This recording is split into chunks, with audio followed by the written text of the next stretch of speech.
Welcome to Strategic Insights, brought to you by PrideStaff. On each episode, we bring you interviews with leading management and employment experts from across the country. Your host for Strategic Insights is Brad Smith. And now, here's Brad. Hello, and welcome to another episode of PrideStaff Strategic Insights, the podcast that helps business owners, hiring managers, and HR professionals stay ahead of workforce trends. I'm your host, Brad Smith, and today we're diving into one of the most transformative shifts in hiring that I've seen, artificial intelligence and how it's reshaping the future of work. When we think about the future of work, it's changing at an unprecedented pace. AI is no longer really a futuristic concept. It's here. It's impacting everything from how we hire to how employees engage in the workplace. I love to start off each episode by sharing some statistics, and this comes from the World Economic Forum. They report that by 2025, AI will automate 85 million jobs, but also create 97 million new roles. And that's right now. 75% of HR professionals say that AI will play a major role in recruitment over the next 5 years, according to SHRM. And then according to LinkedIn Talent Trends, companies that leverage AI for the hiring experience are finding a 35% faster time to fill and a 50% reduction in hiring bias. So to help us unpack this evolving landscape, I'm thrilled to welcome Pankaj Jindal, co-founder of Sense, a pioneer in AI-driven talent engagement and automation. Pankaj has been at the forefront of revolutionizing recruitment through AI and automation. And today, he'll help us understand how businesses can prepare for the AI-driven workforce of the future. Pankaj, thank you so much for joining us today. Brad, thank you for having me. It's a pleasure. I'm so excited. You bring such a wealth of knowledge in this space and have been such an amazing partner on the technology side. And I think we're going to share a ton of value for employers, HR professionals, hiring managers here. And Pankaj, I want to start off with the big question. So in your eyes, you work with companies all across the globe. How is AI transforming the way that businesses hire and manage talent? Yeah, absolutely. And before I even get started, let me add one statistic to these wonderful statistics that you had shared in the beginning, and that will set the tone for our conversation. AI is now the fastest ever in the history of mankind adopted technology. Up until now, and this might be a surprise statistic for somebody, but it took 4 years for social media to get to 50% adoption. And at the time, it was the fastest adopted technology ever. So about 50% of the people took 4 years to get onto social media. AI in the last 1 year has almost gone from 0 to about 42% adoption. Nearly 42% of all tech users are either using some form of AI or LLM, so on and so forth, in their daily life. So obviously, back to your question, it is transforming everything that we do today. The number one and the most obvious transformation is AI is taking over all sorts of repetitive and mundane tasks, things that are not revenue generating, that are very admin focused, that do not help you enhance relationships, but they need to be done time and time again, over and over, consistently, and have to be done well. And at the same token, companies are now leveraging their talent acquisition teams, their recruiting teams to become more customer service focused, if you will. Customers being both your talent as well as your hiring managers, so on and so forth. So, we are already seeing AI transforming how candidates are getting sourced, how they're ran through the recruiting funnel, how they're being interviewed, and we'll get into a lot more detail. But a lot of that is happening today, and I'll paint a little mental model in terms of how that is making recruiters more and more productive. Perfect. Thank you. Now, let's dig into that a little bit more. So when you talk about making recruiters more and more impactful, more and more productive, and eliminating those mundane tasks, talk us through that a little bit. So how is AI improving that recruiting and hiring process? Yeah, absolutely. Let's take a little bit of a step back. So, I think the first and foremost is we probably about 10 years ago got to a point where a lot of the recruiting tasks started getting digitized. right? I mean, we were no longer using paper resumes, or we were no longer doing things ultra manually, but we were digitizing stuff and we were moving stuff around quickly. And that gave us essentially maybe a 30% boost in recruiter productivity. Then we got to this point where digitization led to automation. Can we automatically go talk to 1,000 people and say, we're missing this piece of information, or how much compensation would you like, or when can you get started? These are just automated questions that were going to everybody that you were going to interface with. And that increased recruiter productivity by another 20% or so. Then came the era of AI assistants. So AI actually doing some of these mundane tasks. So AI actually going out and collecting some pieces of information for you and just writing that back into your system of record. But what we are now moving towards is AI agents, or agentic AI, as it is called, which will further enhance your productivity by 20%, 25%. And the whole idea of agentic AI is you can literally talk to AI and say, I need to hire 3 forklift operators in Nashville 2 days from now. So even though it sounds like a simple natural language sentence, there is a lot that goes on in the background. In the background, this AI is able to tackle, your system of record and say, let's find everybody who's in Nashville. Let's find everybody who can start in 2 days. Let's find everybody who lists themselves as a forklift operator. Let's find everybody who actually has a license to do forklift operator work. Let's find everybody who's willing to work within the pay constraints that we're willing to pay. Now that we have whittled down hundreds of thousands or millions of people down to these 100 people, let's go talk to these 100 people. And AI can do a lot of that as well. And then it can say, let's take the top 30 people, put them in front of a recruiter, or the top 5 people, put them in front of a recruiter. This is an example of how it can dramatically increase productivity.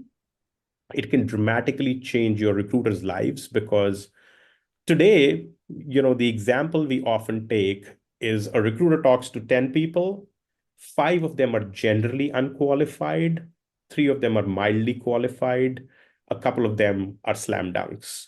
How about talking to 10 people who are all slam dunks? And you're probably going to make a lot more hires, so on and so forth. So if you think about these 4 stages, going from automation to AI assistants to AI agents, and even if each of these improved your productivity by 20%, you're going to double your productivity. So that's essentially what organizations are thinking about in the future. How can they make, super recruiters out of a recruiter and have them do twice of what they've typically been doing? So right now, you'd say that using the AI, using the systems, we're at about a 70 to 80% reduction in the time that the recruiter needs to spend on those mundane tasks. And now they're able to spend that on that human connection, on getting people into the final step of the hiring and recruitment process. Absolutely. Yep. Absolutely. In fact, when you think about, a lot of people talk to me about, hey, is AI taking away the personal touch? And my argument to them is it's actually enhancing the personal touch. You're now spending more and more time with candidates, negotiating, mentoring, guiding them to the right job. You're spending more time with the customer, same thing, negotiating, guiding the right person to the right talent. But you are spending less time with people who were not going to be a good fit to begin with. So yes, I mean, are you not giving a human touch to every single person? Yes, but you're tripling the amount of personal touch that you can give to people who might actually be a good fit.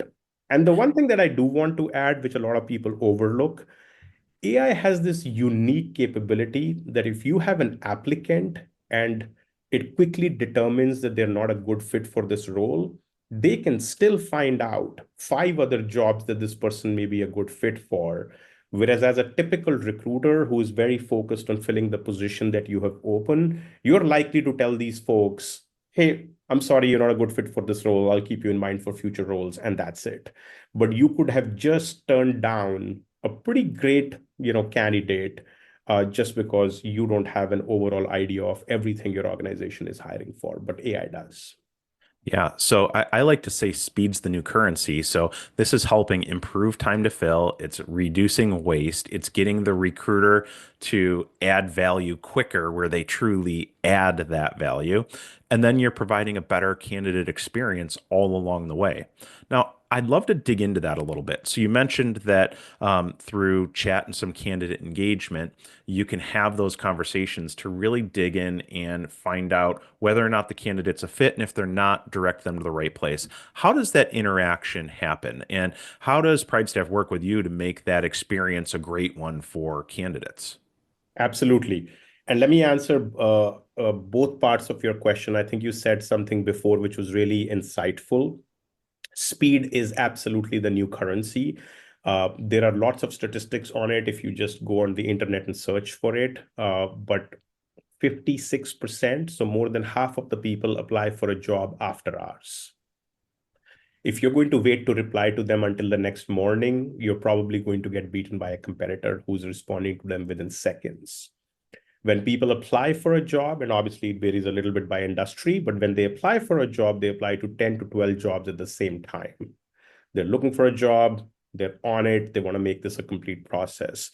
The companies that reach out to them immediately and can immediately do a bit of a screening to tell them their disposition, we're interested in you or we're not interested in you, are the ones that candidates tend to latch on to, and those are the ones that will get them into the recruiting process much faster. So first of all, I could not agree more with when you said speed is the new currency. And secondly, let me walk you through part of what PrideStaff's process is today, which I think is almost at the cutting edge of anybody that we've seen. So imagine you're a stray candidate. You saunter onto either the PrideStaff's website or an actual job posting, or however it is that you essentially came into what we call the top of the funnel. They will instantly be captured by an LLM-powered chatbot. So a chatbot that is very able to have a conversation with you just like a human being. You go through a few quick questions. In fact, we have this mantra where we say you could go from hello to hire in 30 seconds. So literally after somebody has said hello, you can ask them a few questions on, hey, what are you here for? I'm looking for a job. What kind of job? How much money do you want? Does it have to be, remote or hybrid or on-site? Here are a few questions we have. So path one is that you go through this screening really quickly and then essentially go, you're a great fit for this role we have. I'm going to have you talk to a recruiter right now and move this conversation forward. Please pick a time here that works for you. And all this is happening right within your chatbot experience. It can obviously happen within seconds. And then you pick a time that works for you, which is, by the way, one of the most amazing things that AI and automation are able to do today. I remember a time when we just spent days going back and forth scheduling a meeting because we're like, oh, Monday doesn't work for me. Does Tuesday work for you? Does this time work for you? Now you just pick a time that works for you. So you're very likely to show up. You took your convenience in mind and not the recruiters. And then you talk to the recruiter and you're off to the races. The second scenario here is, imagine that same person was having the conversation with the chatbot, and the chatbot actually decides or actually figures out you're not a great fit for this role. But the beauty of the chatbots is that they are meant to screen people in, not screen people out. Very rarely would you see a chatbot say, sorry, you're not a good fit, and have no other information to convey to the candidate. So to your point, oftentimes what a chatbot can do now is they can ask you a few questions and then instantly go, I'm sorry, you're not a great fit for this role, but guess what? I've got 3 other roles that you're a good fit for. You didn't even know this, but the chatbot, based on your answers, is able to match you against 1,000 other open jobs. Pick up the top 3 that might be a great fit for you, present them to you. Some of them might actually pay you more money than what you applied for, and see if you're interested in moving forward in that process. So essentially, it is screening people in. And when it is not able to do that, when there isn't a single job that you're a good fit for, they can still let you down gently and send you to your careers website, or in this example, PrideStaff's website, and say maybe there are other roles you could be a fit for. So Great candidate experience, which is the point you made earlier. People like to get a disposition within seconds. People like to be told within 30 seconds, we're interested or we're not interested, rather than having them wait for a while or send them to a black hole. Yeah, and Pankaj, I will give you a story. I frequently am involved in the hiring process, and I've got a lot going on. And any job that I post might get 100 applications within the first 2, 3 days. It can be very challenging to go through all of that manually. And then you don't want to provide a poor employment branding experience for those candidates that just aren't a great fit. So I feel obligated to respond. And this is streamlining that process, not only streamlining it, but to your point, candidates are getting an answer immediately and they know where they stand and they know where to take that next step. It's just a great experience all the way around from the recruiter seat to the candidate seat. And that's what I love most about it. Absolutely. And this is to say nothing of the fact that AI would actually help you reduce bias, when you think about it, because how often do recruiters go, hey, this candidate went to the same school as I did or likes the same sports team that I do, versus AI that is just very objectively going, as long as you meet these certain qualifications, I'm not worried about your age, your gender, your alma mater, so on and so forth. And that is a big objection or roadblock for a lot of hiring companies and using AI in their platform because they're afraid of regulatory or compliance issues tied to bias. So how do you overcome that? I know you talked a little bit about it, but are there certain things or audits or something like that that you need to pass? Absolutely. There is a whole slew of things. Well, first of all, you have to just build your actual product responsibly. Let's just start there. So, for instance, at Sense, the large language model, the LLM that we use is very ethical, is very safe. First of all, your platform itself matters. Secondly, yes, there is going to be increasing, regulation in this space, and it's our job to track that. New York, for example, now needs you to pass a bias audit, and we were one of the first companies to do that. And if New York did that, California is probably going to follow suit, and then Illinois, and then the rest of the country. So, it's our job as a software provider to make sure we keep our eye on that and, make sure our software is bias audited. And then the third thing, which is, I think, just a best practice in general, you certainly don't want AI making the final decision for you. You want AI to help you get to a decision. So, maybe AI can help you get to, here are the top 10 people for this job. Or I talked to these 10 candidates and here they are stack ranked based on the answers they gave them. But ultimately, you still have a recruiter looking at those answers, looking at the transcription of those answers, using their own mind and saying, okay, here are the 2 or 3 or 4 people we're going to offer this job to. So, variety of factors come into play here. How is your software built? AI isn't making the final decision. You're bias compliant. But I would say to all of our listeners that this is absolutely where everybody is moving. So I would just make sure that you embrace it and embrace it within the right sort of boundary gates versus being scared of it. I agree. And Pankaj, that's a nice segue into kind of my final question for you is thinking about the future. How can businesses and their staffing agency partners use AI effectively while still maintaining that human-centered approach? And you just mentioned not making that final decision without the human, but what else plays into this, and where else in the entire employment life cycle does AI and these platforms integrate? Yeah. Yeah, well, let me start by telling you a little anecdote. We once did a time study across 1,000 different companies that essentially looked at what their recruiters did for 30 days continuously. And the intent wasn't to find out if they're, spending time goofing off or, browsing the internet. The intent was to find out what does their day look like. And at a very high level, obviously, the study had a lot more details, but at a very high level, it turned out that recruiters typically spend about 40% of their time prospecting for candidates, about 30% of their time screening and scheduling those candidates, about 20% of their time essentially presenting them to a hiring manager, getting them interviewed, so on and so forth. And then about 10% of the time preparing offers, making them offers, getting them onboarded. If you think about it, the first 70% here, so this is 40, 30, 20, 10, that's the 100% of their time. The first 70% of their time is very automation favored.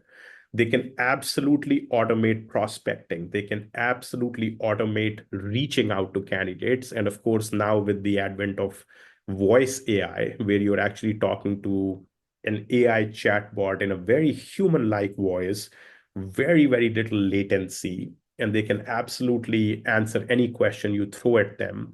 You can get the first 60, 70% of the recruiter's time just out of the equation. And if you did that, you're one, obviously making them way more productive. Two, you're finally giving people that warm and fuzzy candidate experience where some actual human being is always available to talk to them. You're making sure that you're eliminating bias. You're taking all the inputs from the AI and so on and so forth. But at the end of the day, you're having the ultimate conversation. So this to me is man and machine working together, which is something I've said for a long time, that some people confuse AI with man versus the machine. And this is actually man and machine versus the problem. And your problem is hiring faster, giving them a great candidate experience, getting to candidates faster, so on and so forth. To your Wonderful. second